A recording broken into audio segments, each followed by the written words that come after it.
Ok. Como que o senhor enxergou a reação do meio jurídico ao posicionamento do Supremo sobre a questão da prisão em segunda instância? Eu sempre tive comigo que não era necessário aguardar o recurso especial junto ao Superior de Justiça, nem o extraordinário junto ao Supremo Tribunal Federal. Aliás, há 2 anos atrás eu levei esse tema ao plenário do Supremo Tribunal Federal, num caso relativo a Luiz Estevão, que foi condenado e estava já com mais de 26 recursos só no âmbito do Superior Tribunal de Justiça. Quando eu recebi o processo em meu gabinete, ele estava naquele dia, era o último dia para decidir, porque no dia seguinte já haveria a prescrição. Ou seja, se eu não tivesse tomado uma atitude drástica de entender aqueles recursos protelatórios, o que foi confirmado pelo colegiado, ele estaria solto, porque teria prescrito através deste artifício de inúmeros e inúmeros recursos. Então eu penso que essa decisão do Supremo Tribunal Federal foi correta, porque havendo já os juízos ordinários que julgam o fato, os tribunais superiores julgam a legalidade.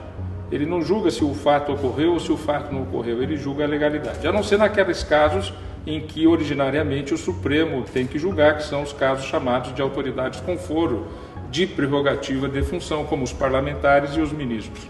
Pois bem, mas nos casos normais, o que ocorre?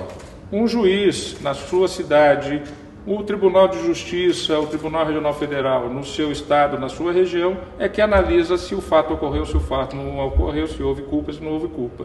O que os tribunais superiores decidem? Se aquilo ocorreu dentro da legalidade. E 98% dos casos, 99% dos casos, aquilo ocorreu dentro da legalidade. Então, a execução imediata não vai impedir, por exemplo, ainda a análise dos habeas corpus, que nós julgamos sempre no Supremo Tribunal Federal, depois de já passar pela instância do Superior de Justiça, depois de já passar por um tribunal local e de um juiz de primeira instância. Então nós temos hoje enormes mecanismos de proteção ao acusado, garantindo a ampla defesa.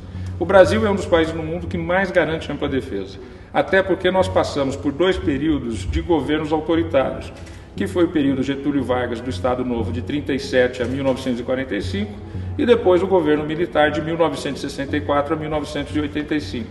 Com isso, a Constituição de 88 criou mecanismos enormes de proteção à defesa do cidadão. E nós temos isso e o Judiciário sempre está aberto à decisão. Eu mesmo recebo em torno de 10 a 15 habeas corpus por dia em meu gabinete para análise. Se identifica-se ali uma ilegalidade, nós decretamos essa ilegalidade. Mas a verdade é que 90% dos casos, e muito mais do que isso, são casos que ocorrem dentro da normalidade.